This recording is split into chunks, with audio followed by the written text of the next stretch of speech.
सर्वभूतायदा देवी स्वर्गमुक्तिप्रदायिनी त्वं स्तुता स्तुतये कावा भवन्तु परमोक्तयः सर्वस्य बुद्धिरूपेण जनस्य हृदि संस्थिते स्वर्गापवर्गदे देवी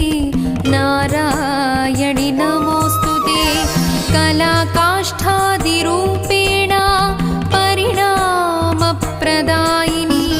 विश्वस्योपरतौ शक्ते नारायणि नमोऽस्तुते सर्वमङ्गलमाङ्गल्ये शिवे सर्वार्थसाधिके शरण्ये